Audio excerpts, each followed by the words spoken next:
নমস্কার বন্ধুরা, বাসবীজ ফুড মন্ত্রে আপনাদের স্বাগত জানাই।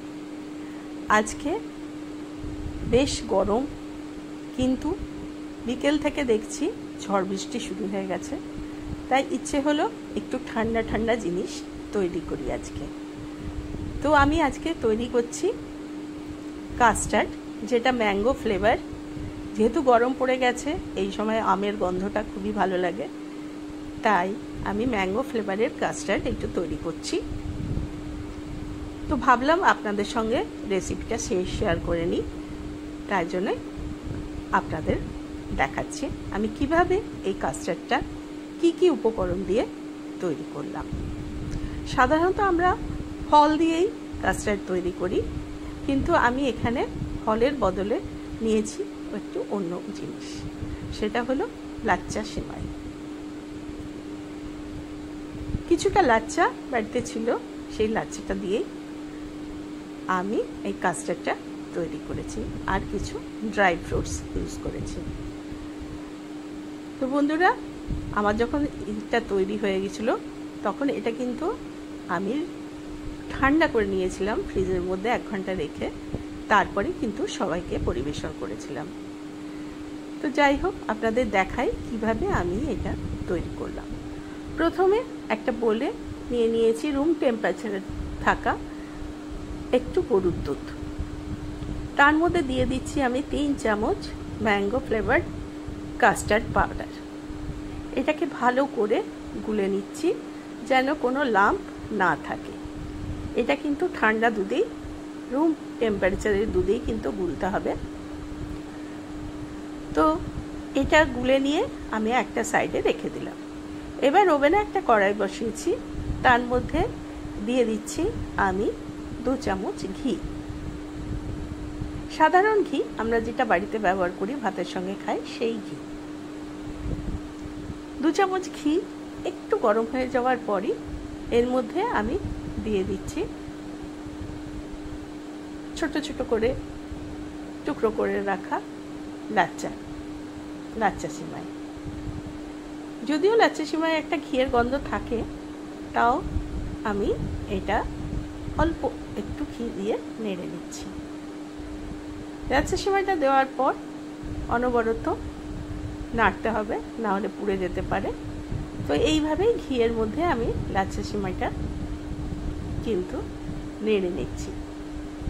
নেড়ে নিতে নিতে যখন এটাই হালকা ব্রাউন হয়ে যাবে, তখন জানবে এটা ভাজা আমার হয়ে আছে। তো বন্ধুরা, আমার এই রেসিপিগুলি আপনারা কে কোথা থেকে দেখছেন আমাকে অবশ্যই কমেন্ট করে জানাবেন, আর ভালো লাগলে একটি লাইক, কমেন্ট এবং শেয়ার করবেন। তো দেখতে দেখতে আমার সিমাইটা কিন্তু ভাজা হয়ে গেল। দেখুন, আস্তে আস্তে হালকা ব্রাউন হয়ে আসছে। বেশি ভাজার দরকার নেই, হালকা ব্রাউন হয়ে গেলেই জানবেন যে এটা সম্পূর্ণভাবে ভাজা হয়ে গেল।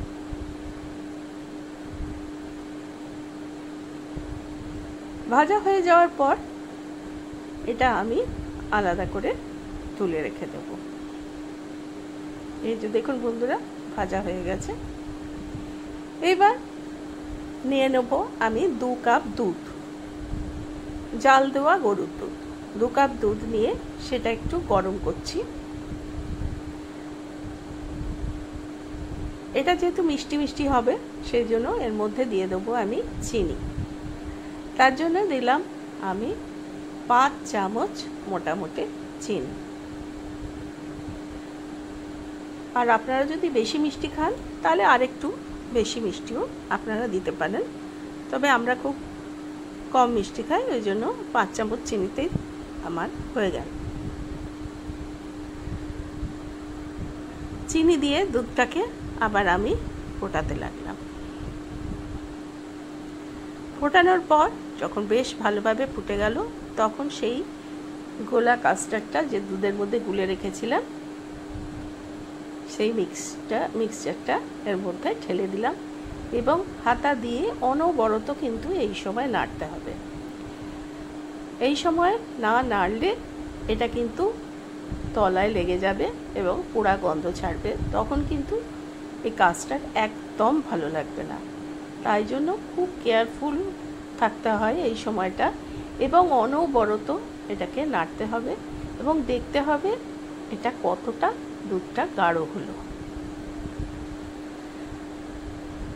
তো আমি খুব একটা গাঢ় পছন্দ করি না, কাস্টার্ড একটু হালকা আমি রেখে দিই, যাতে চামচে করে কেটে না খাওয়া গেলেও চামচে করে তুলে তুলে খাওয়া যায়, কিন্তু একটু ক্ষীরের মতন গাঢ় হয়। তো আমার ওটা তৈরি হয়ে গেছে। এবার নিয়ে নিয়েছি আমি দুটো কাচের বড় কাপ। তার মধ্যে আমি প্রথমে একটা লেয়ার এই লাচ্চার যে ভাজা ছিল সেইটা দিয়ে দিয়েছি। এরপর দিয়ে দিয়েছি আমি যে তৈরি করলাম যে কাস্টার্ডটা, সেইটা। তো আমি খুব কম পরিমাণেই এটা তৈরি করেছিলাম, যার জন্য অল্প করেই এটা হয়েছিল।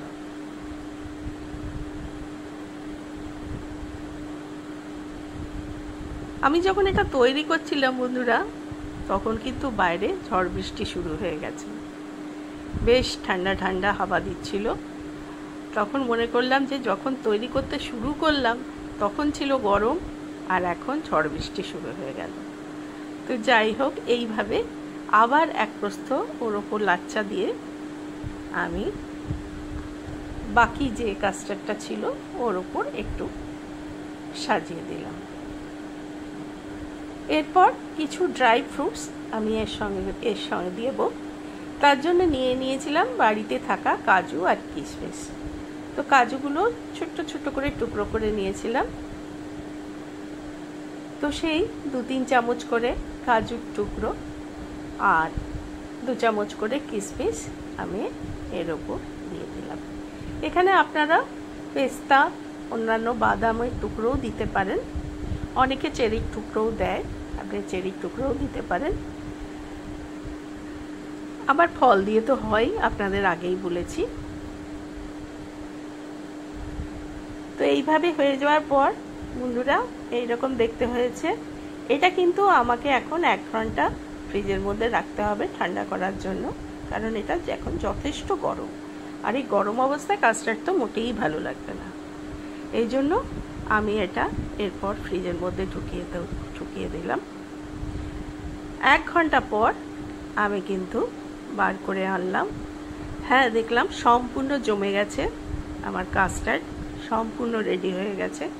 এখন শুধু খাওয়ার অপেক্ষায়। তখন একটু চামচ দিয়ে আমি সার্ভ করে দিলাম।